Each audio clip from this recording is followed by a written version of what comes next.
Curtis, you didn't necessarily like that explanation from Gerard Mayo? No, I just felt like such an unbelievable moment. Let's see if we can win or lose it. You don't have the players on the field. You're going to risk more injury in another quarter of football.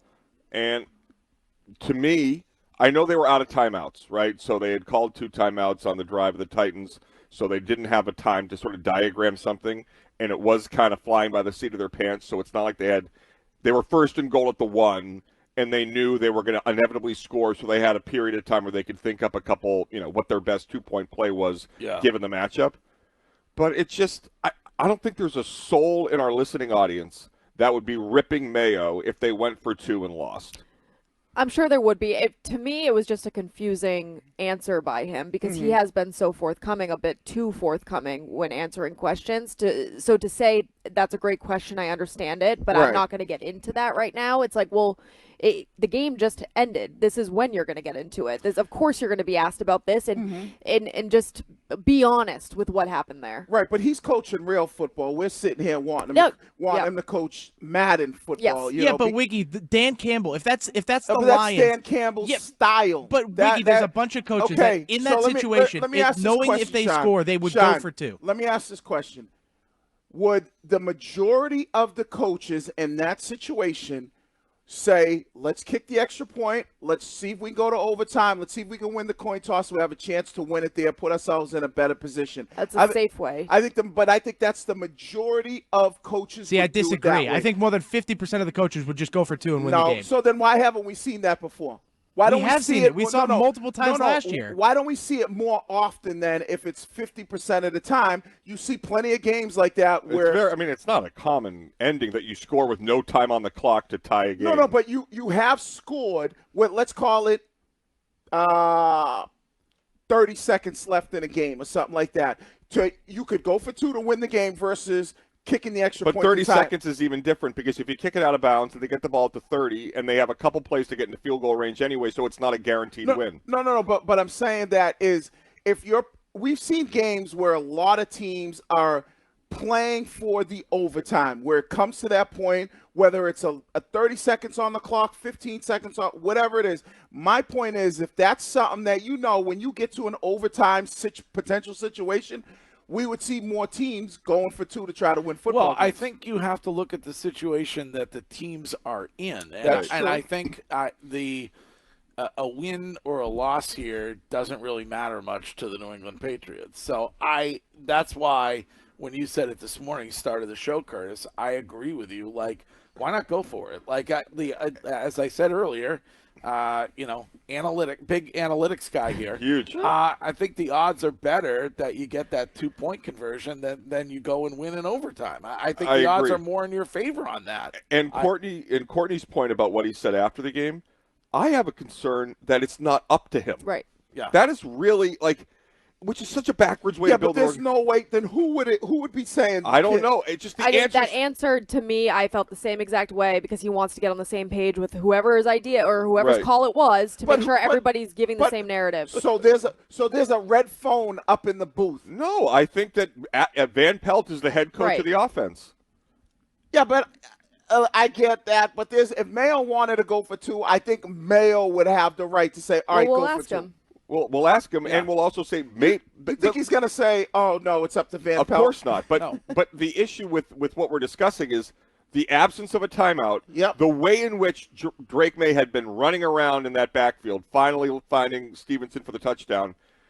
Everybody to catch their breath, get settled, get to the line, and score from the 3-yard line was probably difficult.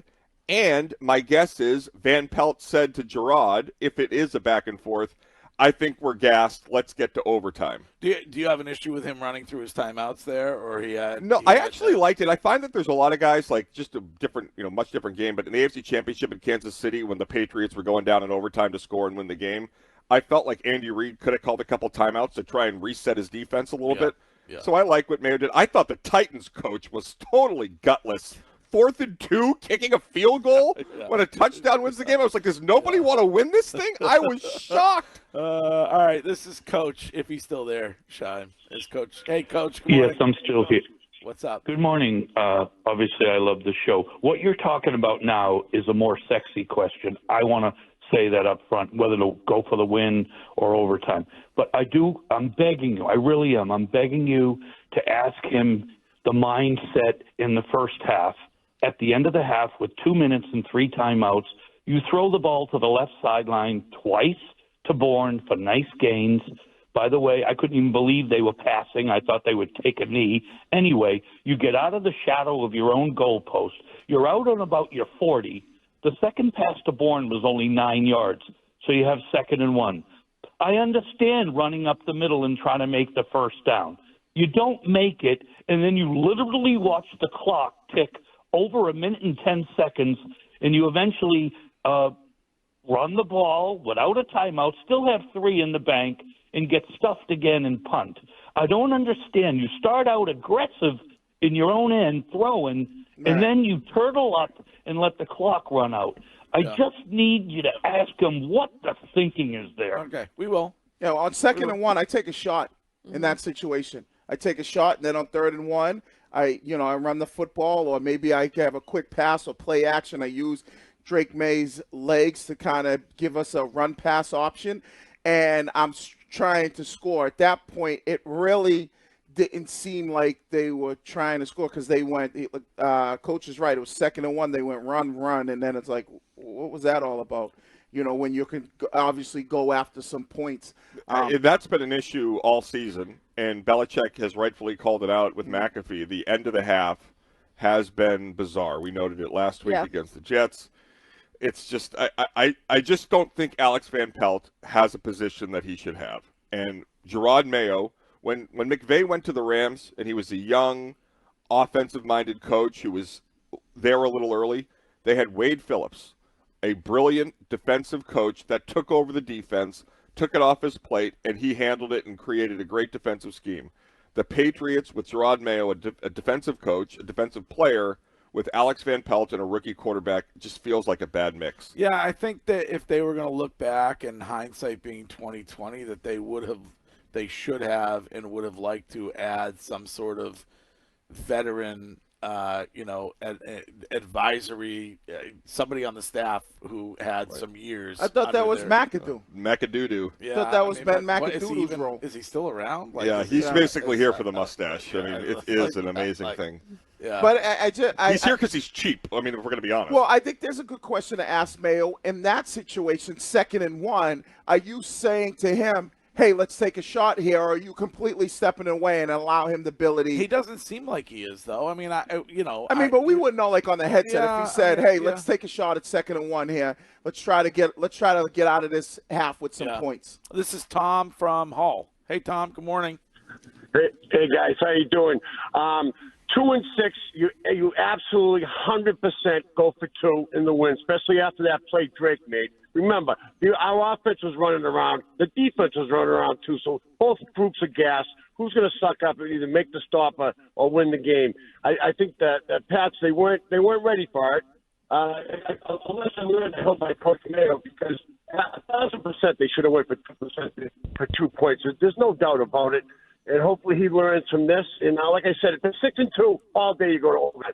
2 and 6, you go for 2 in the win.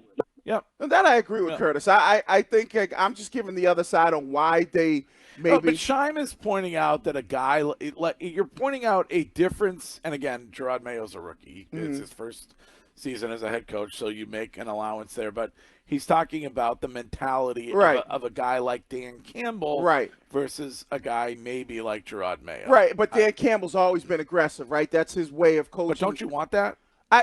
Yeah, you want it, but also sometimes it can come back to bite you. And he was criticized before. It's like chicken or the egg. When Dan Campbell was overly aggressive and the Lions weren't as successful, he was a punchline. Yeah. And now that you have Goff and you have Amon St. Brown, you have It's a little bit easier It's to a be little bit aggressive. easier to be aggressive. I do think that right now, if we were sitting here today and they had gone for 2 yesterday and didn't get it, people would be criticizing Gerard Mayo for doing that as well. So I'm not on the side of nobody would have been mad at Gerard Mayo if they went for 2 and didn't get it. But don't you think Mayo could win the locker room by saying, I just trusted our guys. They just had a great drive. Yeah. If he comes out and says, they go, why did you go for 2? Because I was confident that we could come away with it, and I want to be aggressive, and I think we have the talent to do that. I don't think anybody has an issue with that. This is Chuck. Chuck, good morning. Good morning. Hey. Good morning. Good morning, guys. How we doing? Great. Good morning. What's up? Question. I drive to work every day. Listen to you guys. Wiggy, I remember you from East Boston High. My question is, if he would have went for 2, everyone would have criticized Gerard Mayo. This man has been criticized from day one. Okay? Wiggy, I'll give you an example. You played in the NFL for the Patriots, correct? Yep. So, how much of what you learned in New England you could run at Brockton High? You can't do it because it's 2 different levels. Gerard Mayo played for Bill Belichick. Gerard Mayo knows football. Robert Kraft did not want to pay for players. He did not want to pay for an offense coordinator. So now what you have is Alex Van Pelt, who's a first-year guy who may not know what he's doing, and you have Gerard Mayo, whose hands are tied because he doesn't have the players. Yeah. He doesn't have the personnel to do what he wants to do. And it really irks me because every day is Gerard Mayo can't do this. They got guys in the NFL who are coaches who are analytical guys and have no idea about football, no idea about the analytics. And these guys don't get as criticized. You guys Boston's got to cut this daggone narrative about this guy can't coach. He has handcuffed people. All right. Yeah. I appreciate it. He's right. He's right. I think early on there was a lot of anger because people were more mad about Bill not being here than Gerard. And I think there's a lot of people that are sort of wait and see. But the Patriots are 2-7, and have we gotten a single call in the last 2 weeks about wanting him fired? No, if you look on Twitch, if you look on the text line, there's a lot there. I know, but people that exist in real life and that actually have accountability. I think after London, I think there were people who were like, what's going on here? That was the inflection point, and then the players came back. I think they felt it here in the building. Definitely. Because there were some things that started to be whispered about second thoughts during the summer or whatever. Right. But Bedard was wrong on that one, like he's mostly wrong.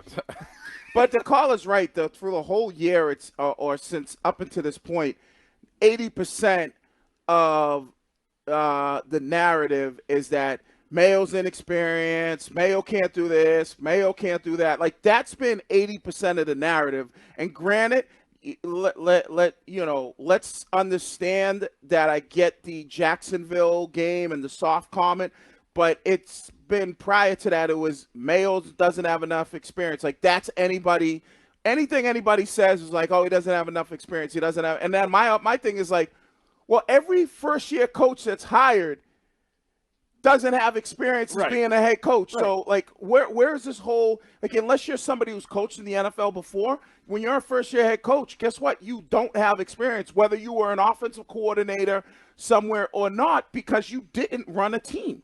Yeah, and I think the fact that it's been so different than it was also led people to question the approach, where you have a guy that was so successful for a generation, and you have a new campaign, a new coaching staff that's basically bragging that they're doing it 180 degrees from the way it was done. Patriots fans, I think, a lot of cases, rightly so, were like, well, it wasn't that bad here. They won a lot in that way. So I think that's been the case, but if they went for 2 and failed, right. My guess, I'm often wrong, would have been Alex Van Pelt critique more than Gerard Mayo. If he did like a toss to Stevenson and he gets tripped up in the backfield, I don't think people are ripping Mayo as much as they're ripping Alex Van Pelt. But you think that decision is made by Alex Van Pelt and Alex Van Pelt alone? In the moment, I didn't. When I heard Gerard Mayo in the post game, all I thought about was when I was bombed trying to figure out to get my story straight about where we got the empties from. Yeah. Like when he says, good question, but I'm not going to talk about it. Right. What else would you talk about after the game? Right. That's the only storyline.